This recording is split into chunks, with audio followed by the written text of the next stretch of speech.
და ისიც ქალბატონებო UFC 321 სიღილგან ტომას ფინალ. ძალიან საინტერესო დაპირისპირებები გვექნება, სადაც მე რა თქმა უნდა ჩემი წარმოდგენები და შეხედულებები მაქვს ამ ჩხუბების მიმართ და რაც თავარია შური უნდა ვიციო. Fireball-თან უნდა ვაღიაროთ, ხო? ის პირველი ჩელენჯი წავაგე, თუმცა ისე ვეცდები რომ 5 ფიქიდან, ანუ 5 ჩხუბიდან 5-ვეს შედეგი გამოვიცნო. ეს არის ჩვენი სამეული, რომელიც დაგჭირდება და პლუს პორტოფლის წვენი, რომელიც ბრენდსაც არ გამოვარჩენ. დავიწყოთ. Fireball-ი, კლასიკური ტონიკი და პორტოფლის წვენი.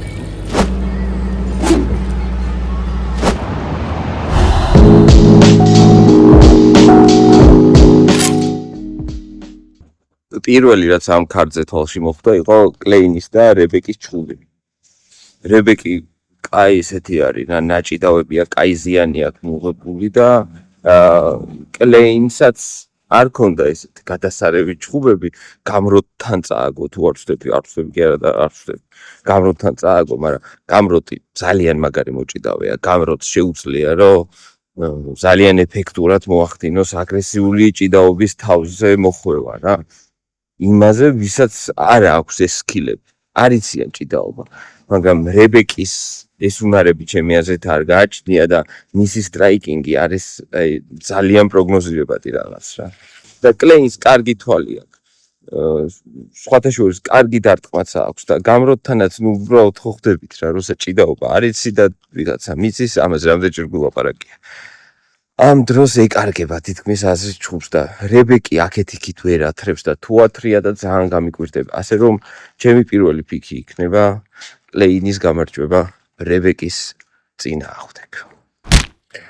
ეხლა რაც შეეხება მეორე ჩხუბს. ძალიან საინტერესო სამრაუნდიანი heavyweight დაპირისპირება გვაქვს ვოლკოვის და ჯელტონ ალმეიდას შორის. თქვენ ალბათ დაგავიწყდათ რომ Cyril Gane, რომელიც იგივე ივენტზე იფრვის, ხო, main event-ი არის ტომას ფინალის წინააღმდეგ. Cyril Gane-მა წააგო ვოლკოვთან. ვოლკოვმა დაამარცხა Cyril Gane. გასაგებია რომ ჯეილტონ ალმეიდა ესეთი ნამდვილი heavyweight-ია რა, ერთ დარტყმას გიმიზნებს, თუ მოგარტყა გაქთიშავს, ვაიმე და უიმე, მაგრამ ვოლკოვის გათიშვა. ანუ იმ სტილში გამარჯვება, რა სტილშიც იმარჯვებს ხოლმე ალმეიდა. ჩემი აზრით ფაქტიურად შეუძლებელია. ვოლკოვს წაართვეს ჩხუბი. ვოლკოვმა Cyril Gane დაამარცხა და რაღაცნაირად გონია რომ MMA-ის ღმერთები ამ უსამართლობას აღადგენენ რა. მინდოდა რომ ვოლკოვის TKO ამეღო, მაგრამ როგორც ვოლკოვის დაფინიშება რთული, ასევე ვოლკოვის ჩხუბის სტილით ჯეილტონ ალმეიდას დაფინიშებაც საკმაოდ რთულია და ამ ორთა ბრძოლაში საკმაოდ ესეთი მსუხე კოეფიციენტით მე ავიღებ, რომ ამ ბრძოლაში მესამე რაუნდი დაიწყება. ანუ მესამე რაუნდამდე არავინ არ გაითიშება. ვინმეს თუ აქვს შანსი ვოლკოვს უფრო მეტი შანსი აქვს რომ მესამე რაუნდში დააფინიშოს მეტოქე. ასე რომ იცოდეთ რომ უბრალოდ მესამე რაუნდი დაიწყება. ამ ორ ქარდზე ასევე ჩვენთვის ძალიან საინტერესო პიროვნება ბატონი უმარ ნურმაგომედოვი ჩემს საყვარელ არგენტინელ ფორვარდს ბაუტისტას რა თქმა უნდა.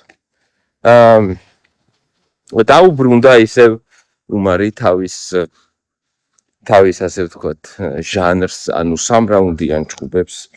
ჩემი აზრით უმარ ნურმაგომედოვი როგორც ყოველთვის არაფერს არ გარისკავს.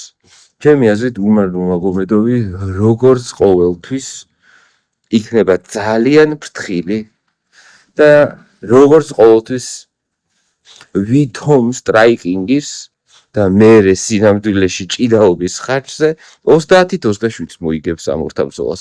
ბაუტისტა კარგი არის, ბაუტისტას აქვს კარგი ტემპი, მისი დაღლა ძალიან რთული რაღაც არის და შემდეგ დაფინიშება. თუმცა უმარის ჭიდაობა ქალბატონებო, ბატონებო, მომკალით და საკმარისი იქნება იმისთვის, რომ სამივე რაუნდი წამოიღოს. შეიძლება პირველ რაუნდში თავისმა ეგომ არ გაუშვას და იქ ცადოს რაღაც ასა კიკებით, ჯებით და სტრაიკინგით რაღაცის დავაგება, მაგრამ მაგ ყველაფერზე ბაუტისტას პასუხი რო ექნება, ხო, კაი, მოდი ვიჭიდაოთო იტყვის და გააგრძელებს ჭიდაობით ჩხუბის საშილად მოსაწყენ სტილში მოგებას. ნუ კაი, შეიძლება მოხდეს ახლა ტოპ დონის მებრძოლია უმარე და თავისთავად შეუძლია რომ მოარტყას ყბაში რაღაცა ფეხიან ხელი და გათიშოს, რა თქმა უნდა, ახლა მე ამაზე თავს ვერ დავდებ, მაგრამ რავი, საიდან მომაქვს ხო ეს ფიქრები, საიდან მომაქვს ეს აზრები? ეგრე იგებდა სულ ყოველთვის და ეგრეს გააგრძელებს მოგებას. მაქსიმუმ ზურგი აუღოს ბაუტისტამს. შეცდომა დაუშვას და რეალნეკით ჩოუკით ან კისერში მახრჭობელათი გაგვიდოს, შეიძლება. ზოგადად ყველაფერი შეიძლება ბაუტისტამაც მოიგოს, მაგრამ ჩვენ რისი საბაბიც გვაქვს, იმაზე უნდა ვისაუბროთ.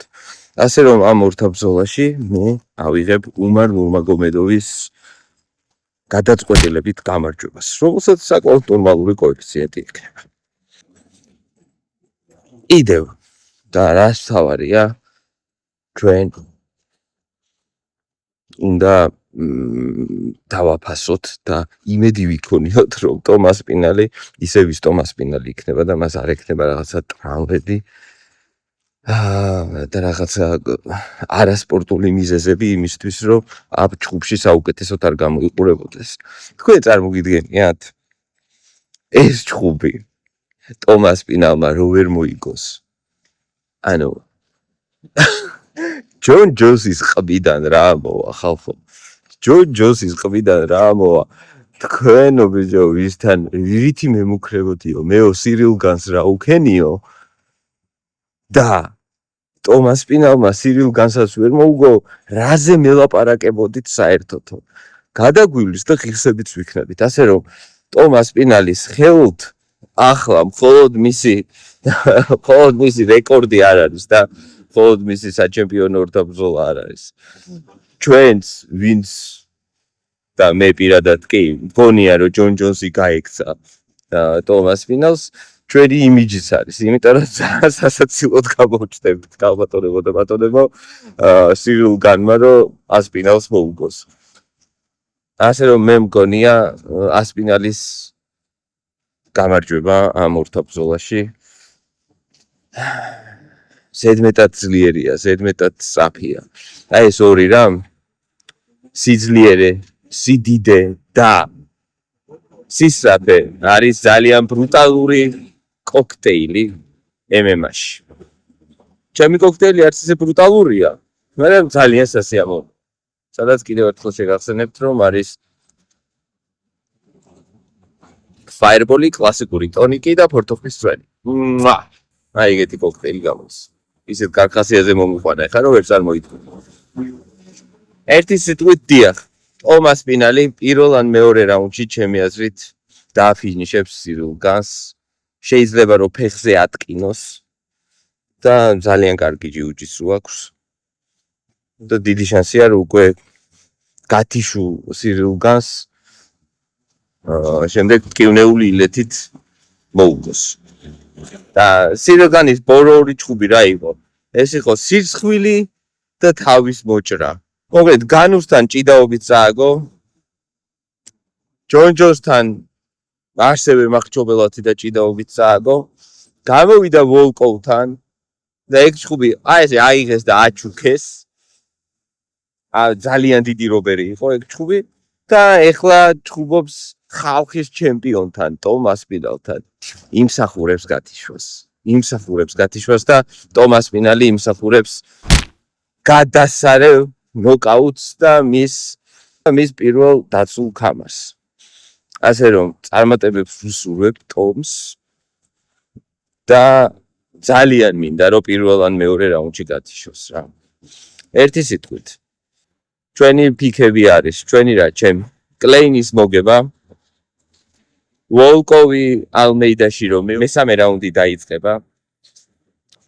უმარ ნურმაგომედოვის გადაწყვეტილებით გამარჯვება და ტომას პინალის ფინიშით გამარჯვება.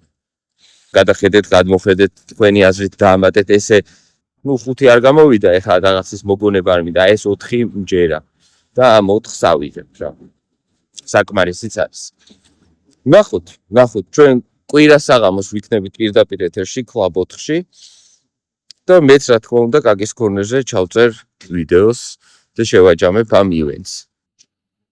გავაგზავნებ მე ჩემი კოქტეილის სრუპას. მადლობა დიდი ქალბატონებო, შევხვდებით მალე. დროებით.